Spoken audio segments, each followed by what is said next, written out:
అదే సాధారణంగా ఒక కోతి యాడ్ చేసి కొన్ని అటాక్ ఇచ్చింది. అలాగే అంటే మనకు తెలిసింది తెలిసింది తెలియకుండా చాలా చాలా ఉన్నాయి అలాంటివి. చాలా కోతులు కానీ కప్పలు కానీ చాలా ఇది కానీ ఒక్కరు కూడా చెప్పొచ్చి చాలా దారుణంగా తిరుగుతున్న అవన్నీ మనం 9 లక్షల రూపాయలు చెప్పడం మనం దాని గురించి వార్తలు జరిగింది వాళ్ళే కలిసింది ఇంకా బాగా జరిగిన తర్వాత బాగా తీసుకుంటున్నాం సార్. అలాగే బోర్డు గురించి అయితే మరి దారుణంగా మనం ప్రతి మీటింగ్లో కూడా మరి ఇప్పుడు 2 సంవత్సరాలు అయింది 5 సంవత్సరాలు అయింది 5 సంవత్సరాల నుంచి 2 సంవత్సరాలు తీసేస్తే 2 సంవత్సరాల్లో అంటే మొత్తం లెక్కేస్తే ఇంచుమించు 3-4 కోట్ల దగ్గర మనం ఓన్లీ డ్రింకింగ్ వాటర్కి ఖర్చు పెట్టాం. ఓన్లీ డ్రింకింగ్ వాటర్ అది కాక మళ్ళీ ఈ నెలలో మళ్ళీ ముందు వచ్చిందని అని చెప్పి మళ్ళీ ఇప్పుడు ఒక 15 లక్షలు 16 లక్షలు చేశాము. అంటే ఇంతకుముందు కూడా చర్చించాము దీని గురించి. కాకపోతే అది మరి ఎంత ధనం ఎందుకు అవుతుంది అన్నది నాకైతే తెలియట్లేదు. దాని గురించి దగ్గర ఇంట్లో తీసుకున్న దాని గురించి కానీ దాని గురించి అడిగితే ఎగ్జాంపుల్ కూడా చెప్పారు గత మీటింగ్లో. అదొకటి చూడండి సార్, ప్రజాస్వామ్యం కాబట్టి. అలాగే ట్రేడ్ లైసెన్స్ అని చెప్పి ప్రధానంగా ఇప్పుడు బాగా ట్రెండింగ్ అవుతుంది. ట్రేడ్ లైసెన్స్ ప్రతి షాప్ కూడా దానికి ఇంతకుముందు ఒక 1000 రూపాయలు 600 అనుకుంది. నా దగ్గర ఫోటోలు పెట్టారు ఆయన. అది 200 ఉన్నది 600 అయింది 600 అయింది. ఈ సర్వీస్ 5000 రూపాయలు అయ్యింది. అంటే ఏదైనా ఇంత డబ్బు పెరుగుతుంది తప్పించి మళ్ళీ ఒక 50 రెట్లు 60 రెట్లు పెరగడం అనేది మనం ఎప్పుడు నేను చూడలేదు. మరి ఎందుకు పెరిగిందని కూడా కమిషనర్ సమాధానం చెప్పాలి. అలాగే అక్రమ కట్టడాలు ఎక్కడ చూసి అక్రమ కట్టడాలండి. దానివల్ల ఏమవుతుందంటే ట్రాఫిక్ విపరీతంగా ట్రాఫిక్ జామ్ అవుతుంది. ఇప్పుడు చాలా బాధపడి ఈ 2 సంవత్సరాల నిండా చాలాసార్లు చెప్పారు సార్ ఇలా అవుతుంది ట్రాఫిక్ చాలా ఇబ్బంది. ఏమీ లేదు, ఎంత రోడ్డు ఉందో ఆ రోడ్డుకి వదిలేస్తే సరిపోతుంది. పోలీసు వారు కూడా గతంలో కూడా చెప్పాము ఎస్ఐ వచ్చినప్పుడు రోడ్డుకి అంటే ఎంత రోడ్డు అయితే ఉందో రోడ్ యాక్సెస్ చేస్తామని చేయకూడదు. మళ్ళీ నేను రావాలి మీరు వచ్చినంత మళ్ళీ చేస్తాం రోడ్ యాక్సెస్. కాకపోతే ఎంత రోడ్డు ఉంది ఇప్పుడు దాకా ఎంత రోడ్డు ఉందో ఆ రోడ్డుని మనం కాబట్టి ఆ రోడ్డు ఎంత రోడ్డు అంతవరకు ఎవరిని రానివ్వకుండా బొలి పెట్టకుండా షాపులు పెట్టకుండా అది మనం కాబట్టి ఏ ట్రాఫిక్ జామ్ ఉంటుందని నా ఉద్దేశం పర్సనల్ ఒపీనియన్. ఎందుకంటే చూసాను నేను మొన్న ఎక్కడ మొత్తం చూస్తే రోడ్డు ఉంది చాలా వెడల్పుగా రోడ్డు ఉంది కానీ గుడ్డికి పొంది దగ్గర నుంచి ఈఆర్ షాపింగ్ వస్తుంది. ఆ రోడ్డుకి ఇంచుమించు ఒక 10 రూపాయలు 20 అడుగులు వచ్చేసి వాళ్ళు పార్కింగ్ పెట్టుకోవడము లేదంటే రోడ్డు మీద వ్యాపారం చేసుకోవడము లేదంటే ఆ ముందు వచ్చడము ఏదో విధంగా రోడ్డుని ఆక్యుపై చేస్తున్నారు. అంటే ఎంత రోడ్డు ఉందో అంత రోడ్డుని వదిలేస్తే అంత ట్రాఫిక్ కొద్దిగా సమస్య తీరుతుంది కాబట్టి నాకు చెప్తున్నాను సార్. అక్కడ దానికి ప్రధాన కారణం అంటే అక్కడ కట్టడాలి. మీరు ఒకసారి డిగ్రీ కాలేజ్ చేస్తే దాని అసలు 10 లక్షలు ఉందో లేదో కూడా తెలియట్లేదు. అక్కడ కట్టడాలి మీద ఎలా పడతా సెటిల్ వేసేస్తారు, రోడ్డు మీద వచ్చేస్తారు. హోటల్స్ అవి దాని మీద రోడ్డు మీద పోలండి బైకులు ఆ షాపులకి తీయమంటే మొన్న అయితే మార్కెట్ జరుగుతున్నాం బైక్ తగిలిందని చెప్పి పొడిస్తున్నాం. స్టేషన్ దాకా వెళ్ళారు మరి పూర్తిగా పెట్టుకొచ్చారు. అంటే ట్రాఫిక్ అంత ఇబ్బందికరంగా ఉందండి. అదొకటి మొన్న పూడికేతలు అన్నారు. బైకుల వల్ల ఎక్కడ నేను తినేందుకు చూస్తుంటే పూడికేత కార్యక్రమంలో మన చేసే పని చేస్తుంది. అంటే పూడికేతకి దాన్ని మనం ప్రత్యేక ఆర్డర్ ఇచ్చాం. మరి తగ్గిందారో లేదా తెలియదు ఆ బిల్లు అని ఎక్స్ప్రెషన్. అంటే మనం పరపరం అయితే అన్ని మామూలే పాయింట్స్ అనిపిస్తారు కదా. ప్రధానంగా ఈ సమస్యలు ఉన్నాయి. అంటే ఇంకొక మీటింగ్ కాబట్టి సన్నపోతే చేయలేదు సార్. ఎందుకంటే అమ్మ ఇప్పుడు దాకా ప్రతి వార్డు నుంచి కూడా ఎవరి సమస్యలు చెప్పారు, ఎవరి స్థాయిలో చెప్పారు, చేయగలిగిన స్థాయిలో చేయగలిగినట్టుగా చెప్పారు. అలాగే నేను కూడా అందరూ ఎవరు ఏం చెప్పినా ఏ మీటింగ్ జరిగినా ఈ 5 సంవత్సరాల్లో ఎన్ని మీటింగ్ జరిగినా ప్రజల కోసమే మనం చేశాం. ప్రజల కోసమే మనం మాట్లాడాలి. కౌన్సిల్ స్థానంలో కూడా అంటే పార్టీ వేరే అవ్వచ్చు కానీ ప్రజల కోసం ఎవరి మోటో ఎవరి ఉద్దేశం ఎలా ఉన్నా ఏం చేసినా ఫస్ట్ ప్రజలకి ఆ వార్డులో ఉన్న ప్రజలకి లబ్ధి చేకూరాలండి. లబ్ధి చేకూరాలి, అక్కడ డెవలప్మెంట్ అవ్వాలి.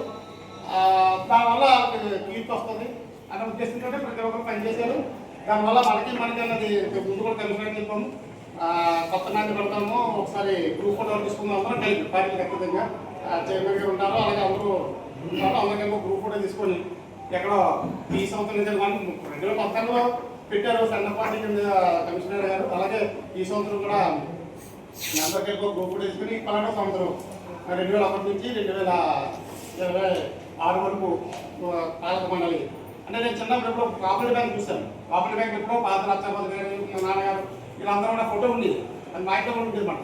అంటే ఒక స్వీట్ మెమరీ. మనం కాకపోయినా మన పిల్లలు మన వాళ్ళు లేదా ముసలి సరే వాళ్ళందరూ పలానా టైంలో వీళ్ళందరూ కలిసి ఉన్నారు, పద్మ దగ్గర ఉన్నారు, స్పీకర్ గారి భార్య లేకపోతే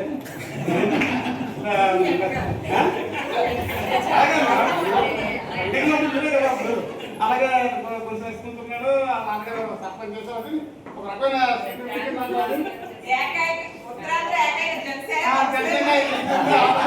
అంటే మన అందరం కలిసి ఆమె జంటలో పెట్టుకుని మనం ఫోటో తీసుకోవాలి.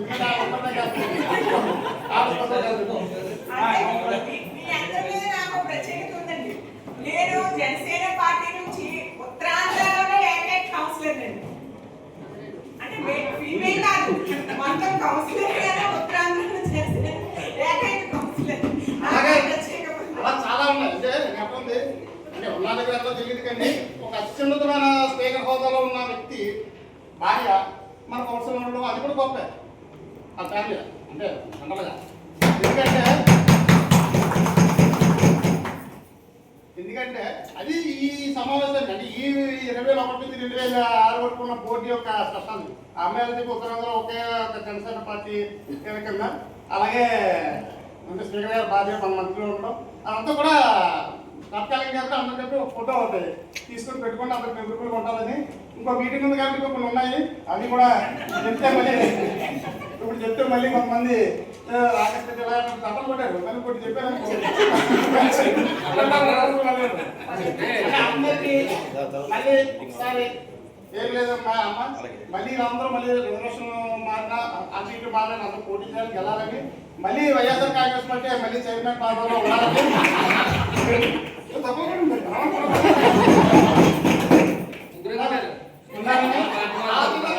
ఆ విధంగా ఉండాలని కోరుకోవడమే కాదు ఉండే కోరుకోవడానికి అవకాశం లేదంటే మనము ఆ 3 సంవత్సరాలు లేదా 5 సంవత్సరాలు మన ప్రభుత్వ అధికారంలో ఉన్న 5 సంవత్సరాలు కూడా ప్రజలను మెప్పించాం. ఏ విధంగా అన్నది తెలుసు. ప్రతి వాటికి కూడా 50 లక్షల రూపాయలు చెప్పని గడపడానికి ఇవ్వడం జరిగింది, రోడ్ ఎక్స్టెండ్ చేయడం జరిగింది. అలా ప్రతిదీ కూడా డెవలప్ చేస్తే కానీ మళ్ళీ మనం కోరుకున్నాం, ప్రజలు కోరుకుంటారు. అంటే మనం అప్పులు చేస్తాము, ఇలా అప్పులు చేస్తామని ప్రజలు ఇస్తారు. ఆ ఇచ్చే విధంగా కూడా ఈ 2 సంవత్సరాలు మనం చూసాము. మనకే ఎక్కువ మద్దతు ఉందని నా పర్సనల్ ఒపీనియన్. అలాగే మన ప్రతి ఒక్కరు కూడా ఇక్కడ ఉండాలి, మన రఘుమంత్ గారు రావాలి, తర్వాత ఏమో రాజకీయ అందరూ కూడా వచ్చి మన ఇదే విధంగా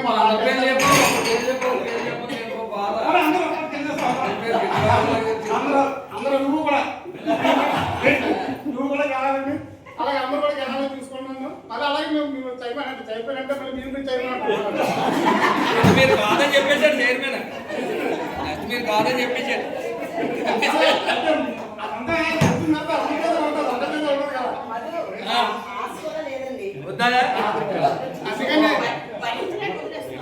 అందుకని సరదాగా ఈ మీటింగ్ సరే నెక్స్ట్ మీటింగ్ కూడా కొంచెం 5 రోజులు తీసుకుంటే మేము ఇప్పుడు దాకా ఏం చెప్పామో ప్రజాసమస్యలు కానీ అందుకని అవన్నీ కూడా మీరు ప్రధానంగా గురించి రక్షణ అదే టైం అయిపోయిన కానీ మాకు ఇప్పుడు దాకా మేము వచ్చి మా వాటిలో ఎంత మేము ప్రజలు పెట్టి మీద వర్క్ చేసుకున్నాము మేము ఉన్నాం కాబట్టి అదే రెస్పాన్సిబిలిటీ తోటి మీ అధికారులు అందరూ మీరు తప్పనిసరిగా మాకన్నా రెట్టింపుతో ప్రజలకు పనికొచ్చే పనులే కాంట్రాక్ట్ పనికొచ్చే పనులు కాకుండా మీ విషయంగా అంటే మీరు ఉండరు శాశ్వతంగా మేము ఉంటాము.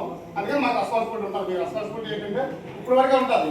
ఇక్కడ నుంచి ఏ తగ్గలో ఏం తినాలో వెళ్ళిపోతే మళ్ళీ మీరు అంత ఉంటారు కాబట్టి మీకు చిన్న ఇది ఉంటుంది కాబట్టి అలా కాకుండా ఇక్కడ అందరికీ ఇది పోటీగా కాకపోతే లేకపోతే ఎవరికైతే మీరు మంచి పేరు తీసుకొచ్చేట్టుగా చేసుకొని చక్కగా ప్రజా సమస్యల్ని ప్రజల్లో మనం పొందాలని కోరుకున్నాము. అదే సేమ్ ఇక్కడ ఎవరు ఉన్నారా అధికారం కాబట్టి ప్రతిపక్షం ఏంటి సరే ఎప్పుడైనా ఫోన్ చేసినా ఏం చేసినా సరే మీరు కూడా స్పందించవలసి ఉంటుంది. అదే సేమ్ టైం చెప్తున్నాము అంటే పాలక పండుగ లేదు కదా అని చెప్పని మీరు అసలు చేయొద్దు. ప్రతి విషయం ఆర్టీ చట్టం కిందో లేదా జరుగుతుందో మీరు తీసుకుంటాము. ఎక్కడ అన్యాయం జరిగినా సరే మళ్ళీ సేమ్ ఇక్కడ మీరు ఇక్కడ అవ్వకపోతే కలెక్టర్ దగ్గరకో లేదా కమిషనర్ దగ్గరకో లేదా హైకోర్టుకో వెళ్ళి ప్రజల పక్షానికి న్యాయం జరిగేంత వరకు కూడా మేము పోరాటం చేస్తాము. అది కూడా మీరు దృష్టిలో పెట్టుకొని ఆ విధంగానే చేయండి. ఏకపక్షం కాకుండా ప్రజలందరికీ కూడా ఉపయోగపడే కార్యక్రమం చేయవలసిందిగా కోరుకుంటూ సరే థ్యాంక్ యూ నాకు అవకాశం ఇవ్వండి.